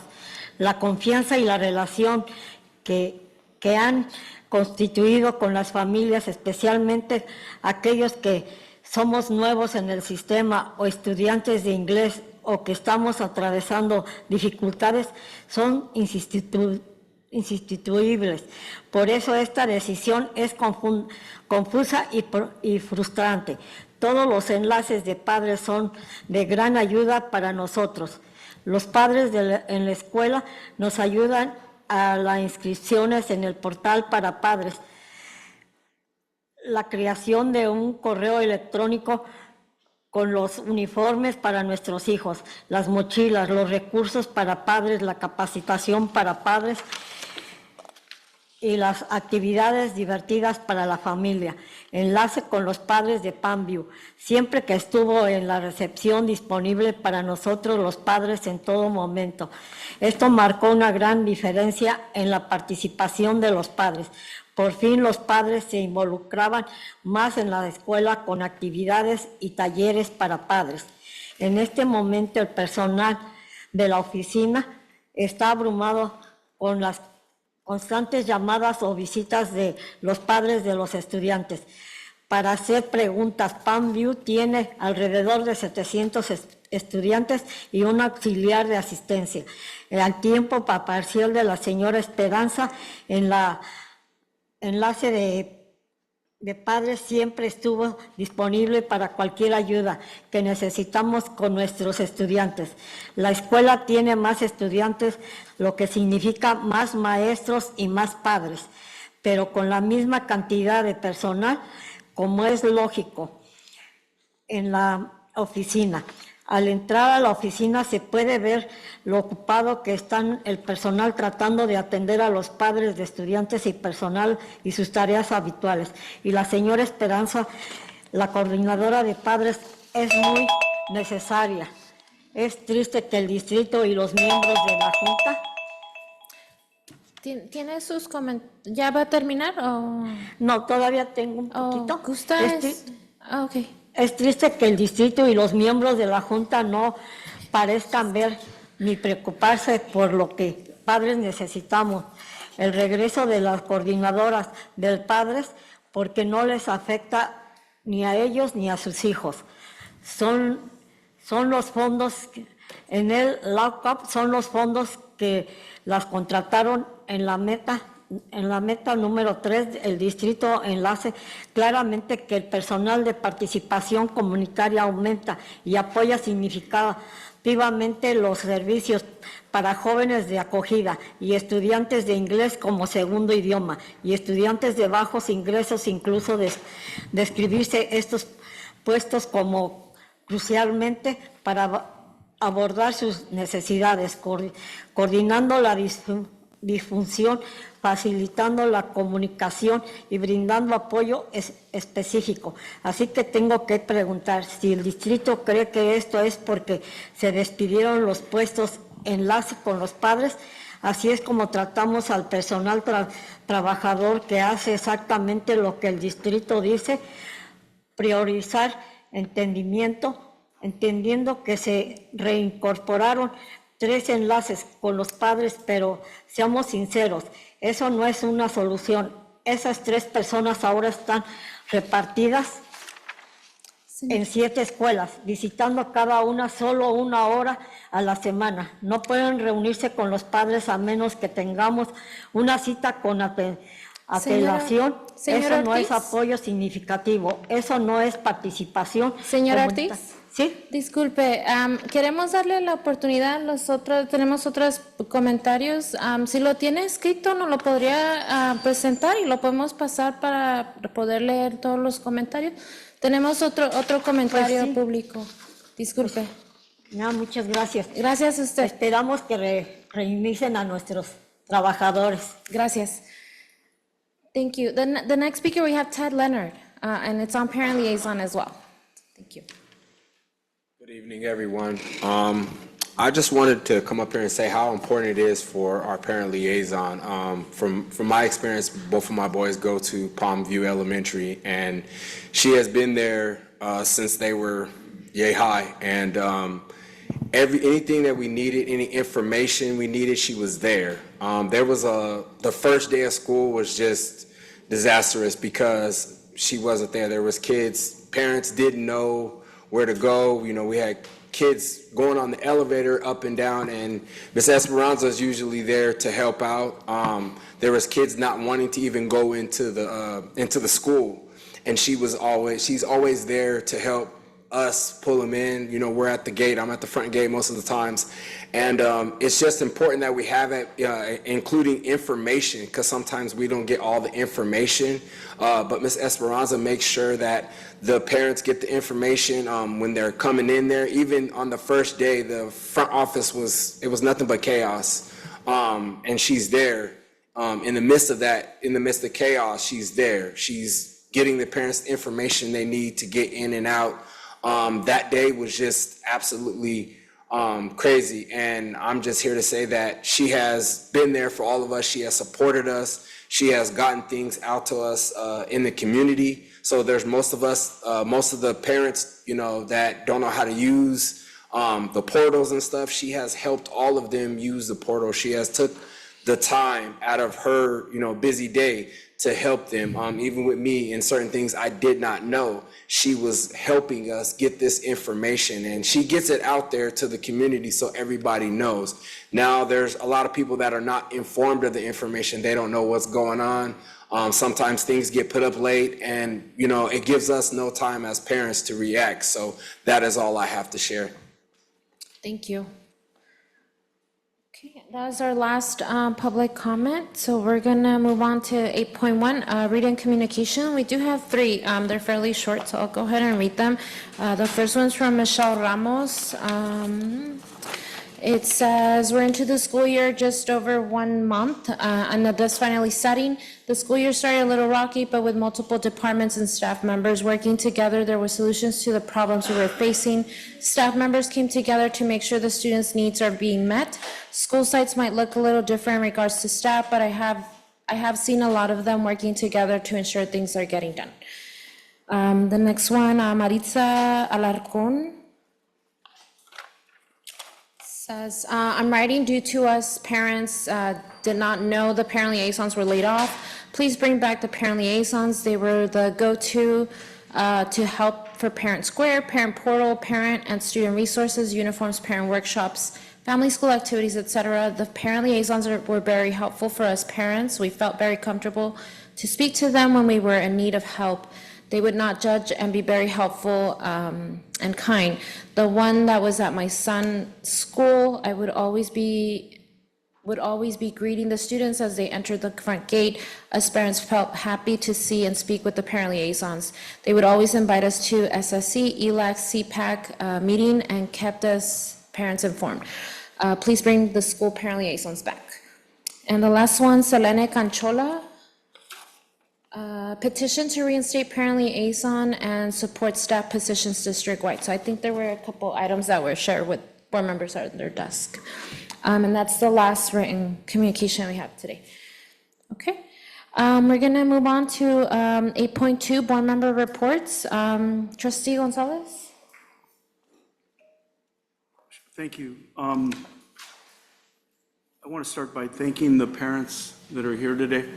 I think what is clear to me as a board member is that the parent liaison has definitely played a role between the school district and our everyday needs as families, right? How you show up to school, how you're greeted, how an issue you have. That parent liaison is that critical person that plays that role. And you guys, I know you got to get up in the morning, go to work here. It's 8 o'clock. You're here obviously with a serious condition. I know that it's not going to fall on deaf ears. I know Dr. Esparza is going to take it seriously. I know the board takes it seriously, and we're able to maybe make some adjustments with how we're doing things to try to accommodate those key people at key schools. Unfortunately, a lot of front office people that did a good job, that knew the community, they were moved to other schools. And now they're the new person over there, and they don't understand the process or the situation.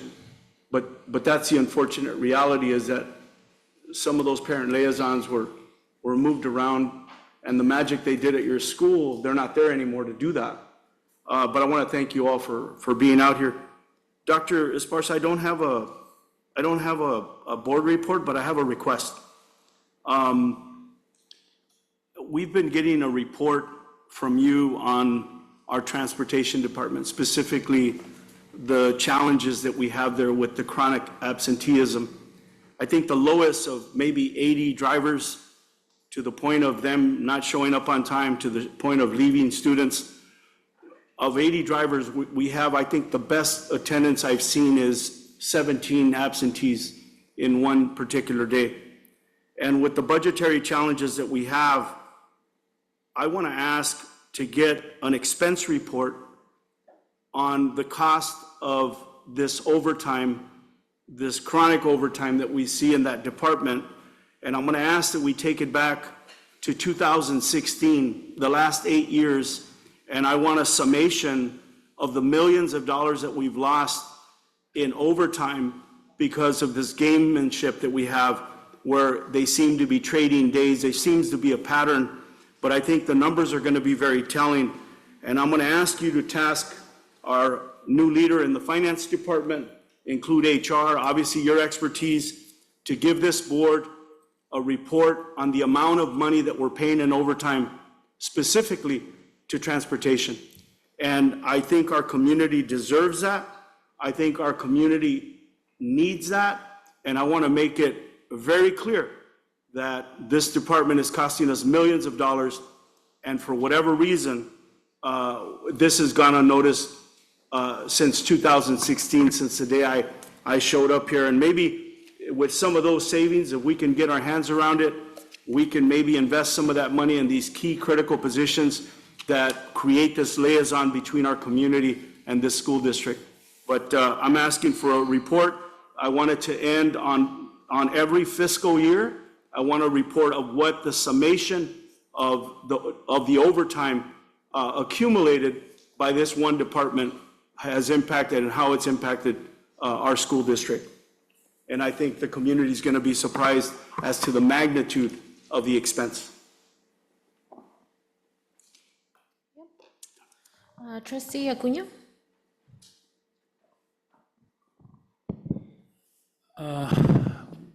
Primeramente quiero darle las gracias a todos los padres que vinieron con nosotros para decirles lo que está pasando en la escuela. Como yo digo muchas veces, somos responsables nosotros para todo lo que pasa, pero a veces no sabemos qué está pasando en todas las escuelas, porque son muchas escuelas. Gracias por darnos la información para poder nosotros darle dirección a nuestra directora aquí para a ver cómo podemos ¿qué podemos hacer? para ayudarles a los padres. So I just wanted to thank all the parents and everyone who came out here tonight. While I've always said this before, we are responsible for everything that happens in the district. That is our role, that is my role. I won't speak for my colleagues. But sometimes we don't know what's happening in all the schools. I mean, there's a lot of schools, we don't know what's happening in individual ones. And so thank you for sharing that information. That way we can make some decisions. Our superintendent and their team up here can give them direction to see if we can solve some of these issues and some of these ongoing things. So we do appreciate, I've always said, regardless if you're here, as Dueña says, being nice to us or not being nice to us, the fact that you're here shows that you care about your students and you care about your community. So thank you guys for coming out. And then the only other thing is I wanted to thank all the kids. I know they left already, but it is very hard to vote for these kids because they're all great.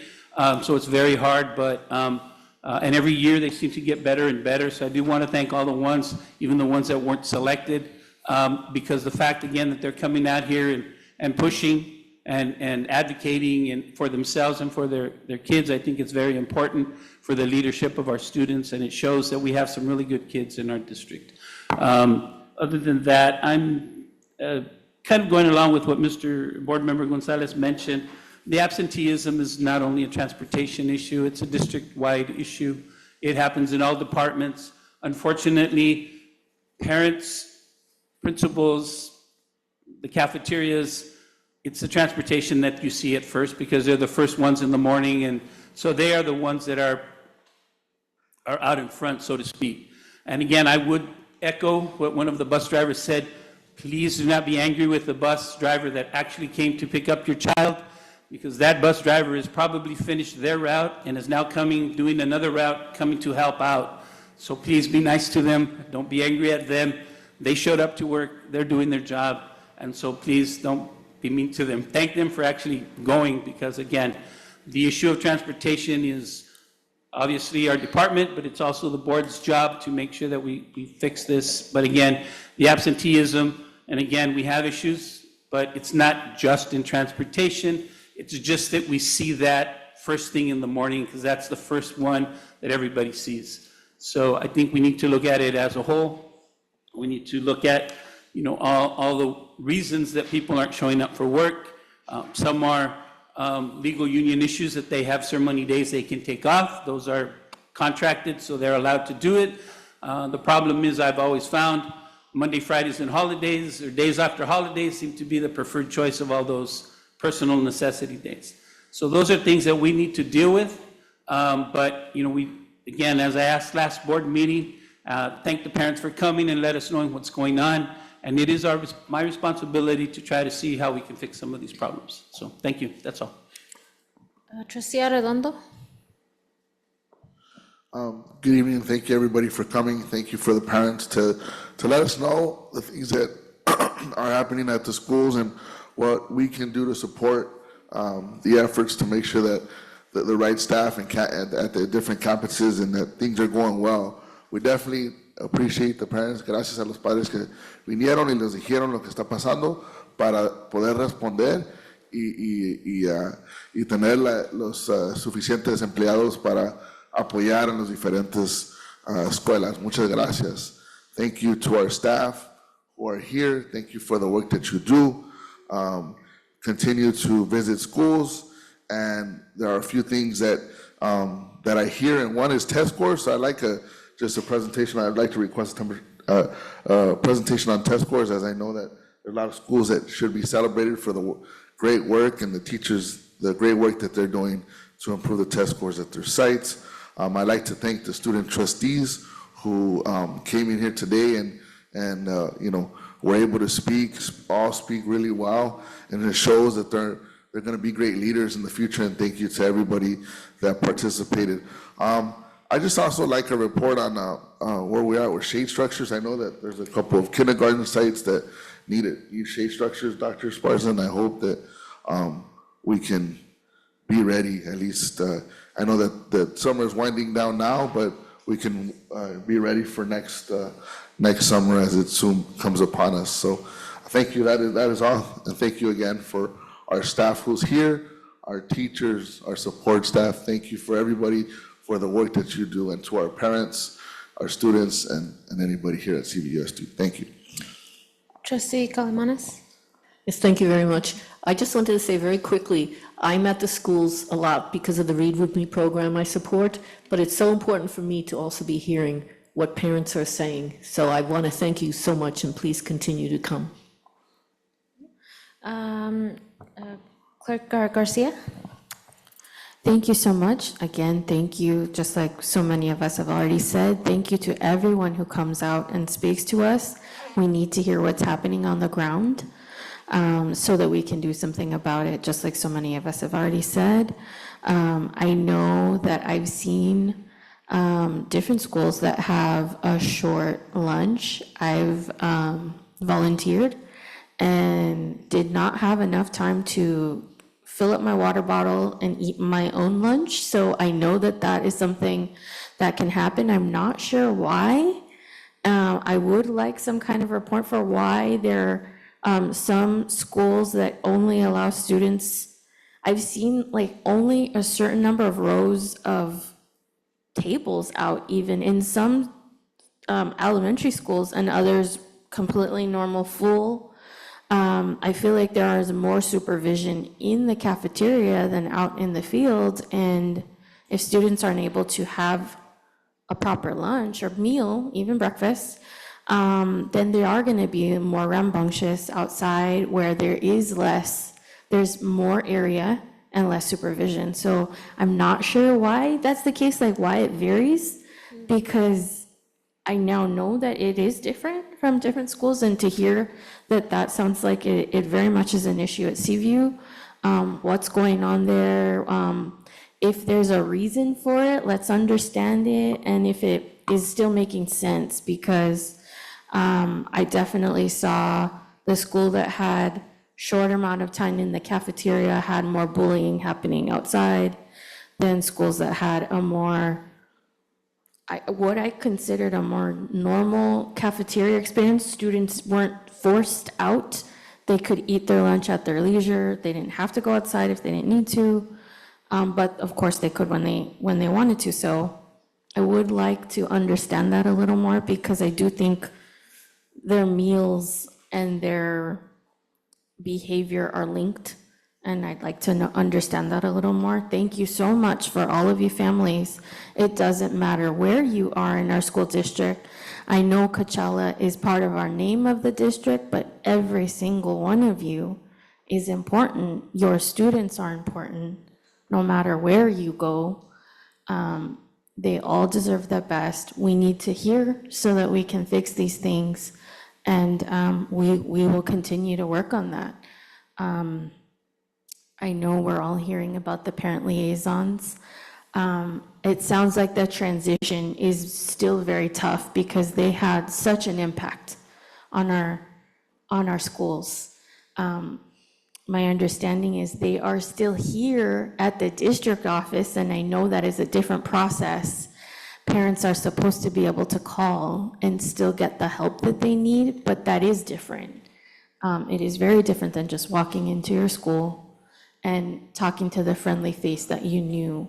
So I hear you. None of these choices have been easy. We're trying to make sure that we are serving you as best as we can, and not dropping the ball. So it sounds like the transition has not gone well. We want to make sure that you know where to get all the information that you normally would, translation, any of the portal information. Those are actually different departments, and we want to make sure that everyone knows, everyone in the office is equipped to answer those questions as they need to, right? So that parents can get what they need. So it sounds like we still need to understand a little more on how that transition is happening, and we can only do that because we're hearing from you all. So thank you. So again, just a couple things that, yeah, we want to understand those transitions, want to make sure parents know that there are still liaisons in the district. It's just how to access them, so that they can still get everything that they're used to. And if that process isn't working, we need to understand that too. So thank you all. It's a work in progress. We're so grateful to everyone who comes out here, and we're just going to keep moving forward. Thank you so much. Thank you. Vice President Torres. Thank you, President. Again, yeah, I want to thank the parents coming out, because I said last meeting I didn't come out when I was a parent and having problems with my kids. Went to CVU 2 and to Las Palmitas, El Toro, and now they're both at Desert Mirage. So I've lived everything that the parents are talking about now. And again, I just have to reiterate again, why is this still happening, you know, with the buses? I mean, we got a report from a parent that can't get to the school when their child, you know, the buses are late and everything. And I said last meeting, my kids had the same problem 12 years ago, and it's still happening with transportation. So definitely, you know, we're echoing something that's not being fixed with transportation. I mean, you should be able to reach somebody when you're calling for the bus with your child on it, or if it's going to be late. Sometimes it's 120 degrees already, and you know, and you have kids out there, standing out there. You know, I see them out there. So something has to be done before, you know, we get, you know, one of them gets harmed. I think we should wait for that. And again, it has to do with, like what the former trustees have said, as far as manipulation, the employees manipulating the system and not coming to work. So, and we need to look at that. And hopefully I can work with the new financial officer, the audits. If any parent and any person can go to the Coachella Valley Unified School District website and look up all the audited financial statements I've seen back to 2015. And as Director Gonzalez said, if you go back to 2016, you go back to 2015, look at all those audits. And I think that's what we need to do, is bring those and be transparent and show the change. If there's an anomaly in the financial system, then you'll see it. I don't know why, I never saw that before when I was a parent, but being on the board now, that's something I'll push for, is that financial, I guess I would say literacy, as far as the financial audits go for the school district. Again, when my kids went to CVU, same thing. 10 years ago, they were there. Their lunch was so short. I remember my son and my daughter bringing their lunch back, and I said, what happened? And they're like, well, the lunch is so short, we don't have time to play, so we don't eat, we just put it away and we go outside to play. So that's 10 years ago. Again, same thing. If it's still happening, again, I'm saying, why is it still happening? Why hasn't the school fixed it? So that's why I'm on the board, you know, changing from a parent to a board member. And I'm glad the parents are expressing that these same things are still happening and they need to get fixed, because well, how long are we going to listen to parents bringing up these same things?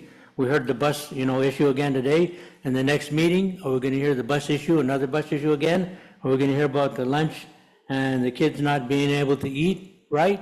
And sometimes when my kids did eat, instead of giving them a full lunch, we would give them snacks.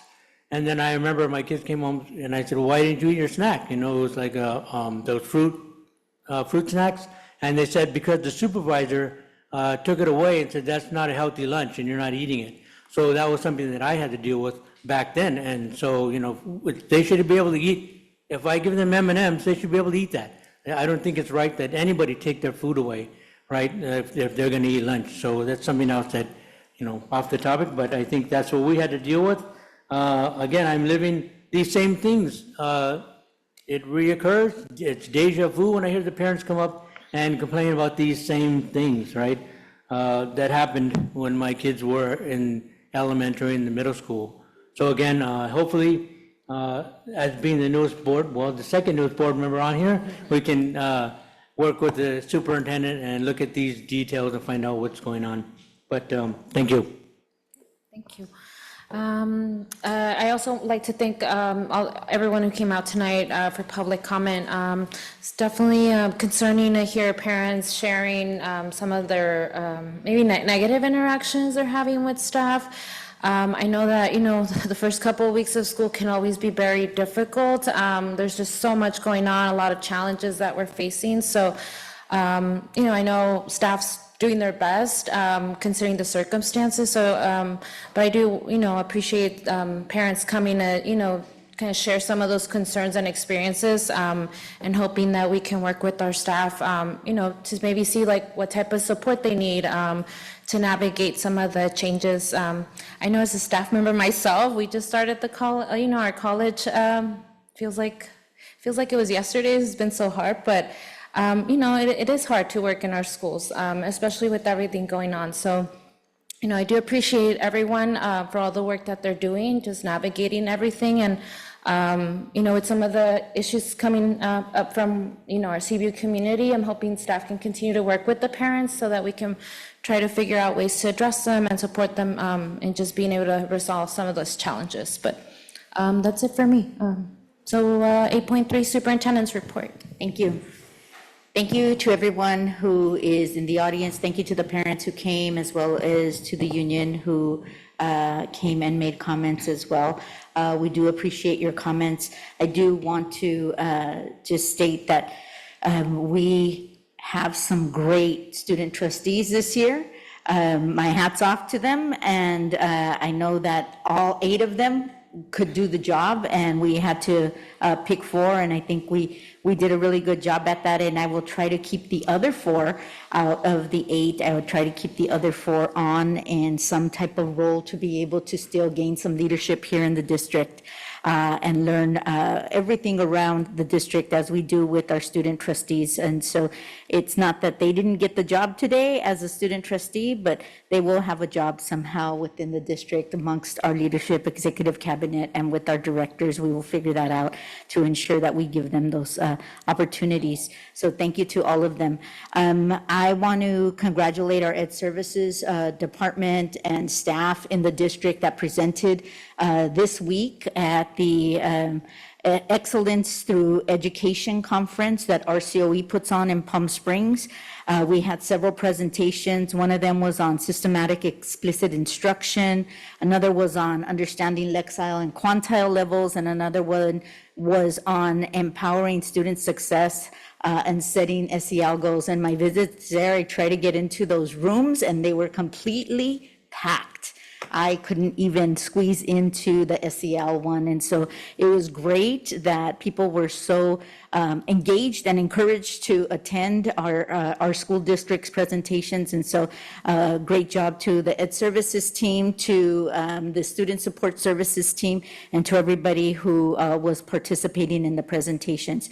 I also would like to announce that I am meeting with board members quarterly on our one-to-ones, and in those meetings I am so happy to announce that RCOE has sent us an LCAP and budget approval.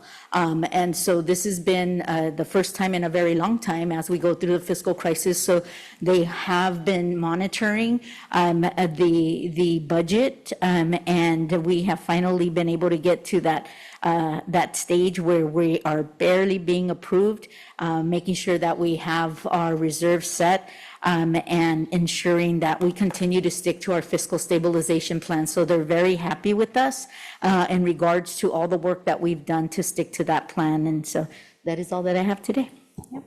Okay. Moving on to 9.1, Karen Pantoni, public hearing for 2025-26 public textbook and material compliance. And I think,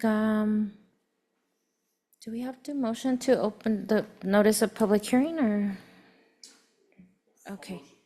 Okay, so we have a motion to open public hearing, and do we have a? I have second. Okay, second. And then, any comments, questions? I believe you just opened the public. Just open the public, I'm like, trying to remember what we do. Yeah, Joey's like looking at me. Okay, so we're gonna, sorry. Okay, so at this time, we're gonna open the public hearing. So we're gonna just give some time for folks if they'd like to provide public comment on it. And I don't think we have any comments. Okay, we'll give folks a couple seconds, and then we'll move on with the agenda. How long are we supposed to?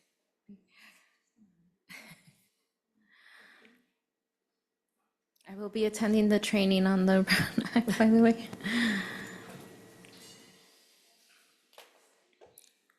Okay. Okay, so there were no comments, so we're going to go ahead and close the public hearing. Okay, thank you. We're moving on to action item 10, administrative services. There are no items, so we're going to go ahead and move on to 11, action items, educational services. We have 11.1, Socorro Sanchez requesting approval of 2024-25 Proposition 28, Arts and Music and Schools Funding Annual Report. We're having some pointing. Oh. She wanted to speak before you guys close, but she wanted to Es sobre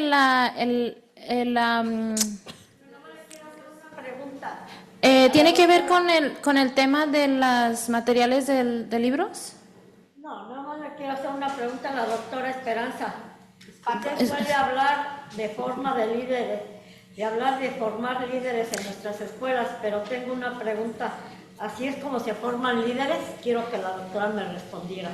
Señora Ortiz, ¿puede dar su información al compañero aquí? ¿Puede hablar ahorita él puede hablar con usted? Okay, thank you. 11.1, do we have a motion? Do you have a motion for 11.1? Okay, we have a motion. Do we have a second? Second. Okay. Any comments or questions on this item? No? Okay. Can I get all those in favor? Aye. All those opposed? Okay. All those in favor, all those opposed? No one? Abstentions? So motion carries. Okay. 11.2, Socorro Sanchez requesting approval of purchase with Riverside Assessment, LLC, DBA Riverside Insights for... Okay. Second. Any questions or comments? No? All those in favor? Aye. Opposed? Abstentions? Motion carries. 12, Action Business Services, no items. We'll move on to 13, Action Items, Human Resources. We have Dr. Monica Makowicz, approval of initial reopener sunshine proposal from Coachella Valley USD to Coachella Valley Teachers Association for 25-26 contract negotiations. Do I have a motion? So move. Do I have a second? A second. Comments, questions? Okay, all those in favor? Aye. Aye. Opposed? Abstentions? Motion carries. 13.2, Dr. Monica Makowicz, approval of initial reopener sunshine proposal from Coachella Valley Teachers Association to Coachella Valley Unified School District for 25-26 contract negotiations. Do I have a motion? A motion. Do I have a second? Second. Okay, Torres seconds. Questions, comments? All those in favor? Aye. All those opposed? Abstentions? Motion carries. 14, consent calendar. All matters listed under the consent calendar are considered by the board to be routine and will be acted upon in one motion. There will be no discussion of these items prior to the time the board considers the motion unless members of the board or staff request specific items to be discussed and/or removed from the consent calendar, in which event the items will be considered separately. The superintendent, assistant superintendent of educational services, assistant superintendent of business and finance, and assistant superintendent of human resources recommend the approval of all consent calendar items. Do I have a motion to approve the consent calendar? A motion with the, anybody that wants to pull anything? Okay, so we have a motion and a second? Second, okay. Any items to pull? Yes. 18.2, Part 8, Item 2. 18.2. Huh? 18.2, Part B, what? Item 2. Item 2. Okay. Any other items? It was 15.1. 15.1. Okay, yeah. Any other items? Okay, so we have a motion, a second. All those in favor? Aye. All those opposed? Abstentions? Motion carries. 15.1, approval of the September 11, 2025 agenda minutes. Do we have a motion? I'll motion. I just want to make sure that it shows on there that we voted nay on the 4 days for the principals. That was 13.3, right? 15.1, the minutes of the last meeting. Oh, yeah, but on the meeting agenda, the minutes of the agenda, the item you're talking about was 13.3? Correct. Okay, so on 13.3, we need to make a correction that you voted no? No. And you voted no. Okay. So your motion is to approve what? Just the correction? The correction. Okay. Okay. Do we have to motion to approve it, though?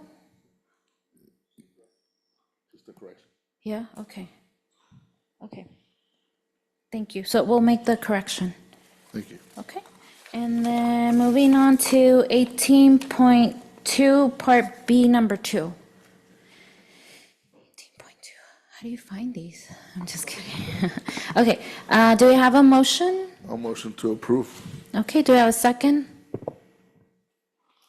Second. Okay. Comment, question? No? Okay. All those in favor? Aye. All those opposed? Abstentions? Okay, so we have one abstention, so motion carries. Okay, and we are not going back to closed session. 19.2, motion to adjourn. So move. Okay, and we have a second? Okay, all those in favor? Aye. All opposed? No. Abstentions? Thank you so much. Good night, everybody.